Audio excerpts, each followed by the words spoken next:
क्या वेदांता आने वाले सालों में भारत की सबसे बड़ी प्राकृतिक संसाधन और मेटल कंपनी बनने की तैयारी कर रही है? कंपनी ने अब अपने कारोबार को तेजी से बढ़ाने का बड़ा प्लान सामने रखा है। वेदांता सिर्फ एल्यूमिनियम और जिंक पर ही नहीं बल्कि तेल और गैस के कारोबार में भी बड़ा निवेश करने जा रही है। कंपनी अगले कुछ सालों में $5 अरब यानी करीब 43,000 करोड़ रुपए का निवेश करेगी। इसके साथ ही एल्यूमिनियम, जिंक, स्टील और तेल प्रोडक्शन बढ़ाने का भी टारगेट रखा है।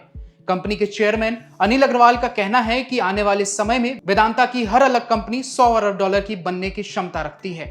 आइए जानते हैं वेदांता का पूरा प्लान क्या है और कंपनी किन क्षेत्रों में सबसे बड़ा विस्तार करने जा रही है।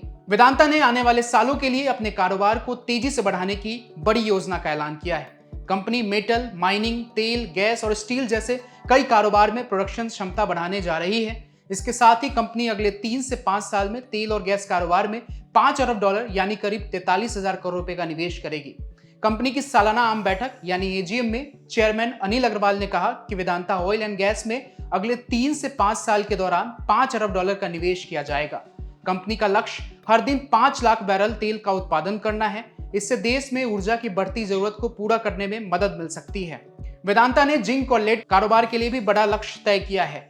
कंपनी साल 2031 तक अपनी उत्पादन क्षमता लगभग 3 गुना बढ़ाकर 30 लाख टन करना चाहती है। इससे यह कारोबार और मजबूत होगा। कंपनी अगले 3 साल में एल्यूमिनियम उत्पादन क्षमता को 2 गुना करके 60 लाख टन सालाना करना चाहती है।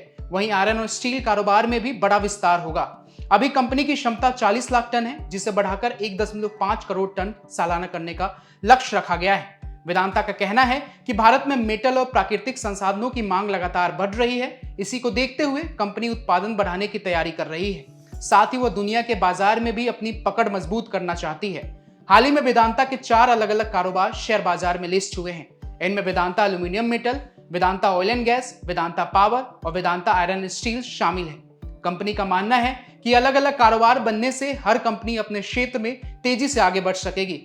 अनिल अग्रवाल ने कहा कि आने वाला समय उन कंपनियों का होगा जो नई तकनीक अपनाएगी। उन्होंने बताया कि वेदांता अपने सभी कारोबार में आर्टिफिशियल इंटेलिजेंस यानी एआई का इस्तेमाल बढ़ा रही है। उनका कहना है कि कंपनी का लक्ष्य ज्यादा स्मार्ट, तेज, सुरक्षित और बेहतर बनना है। हालांकि कंपनी के तेल और गैस कारोबार के लिए पिछला साल बहुत अच्छा नहीं रहा है। वित्त वर्ष 2025-26 में रोजाना औसत तेल उत्पादन 16% कम हुआ है। कंपनी की इनकम 13% घटकर 9,582 करोड़ रुपए रह गई। वहीं एबिटा भी 7% घटकर 4,664 करोड़ रुपए पर आ गया है। इसके बावजूद वेदांता को भरोसा है कि नए निवेश, बड़े विस्तार और नई तकनीक की मदद से आने वाले सालों में उसका कारोबार तेजी से बढ़ेगा। अब निवेशकों की नजर इस बात पर रहेगी कि कंपनी अपने इन बड़े लक्ष्यों को कितनी तेजी से पूरा कर पाती है।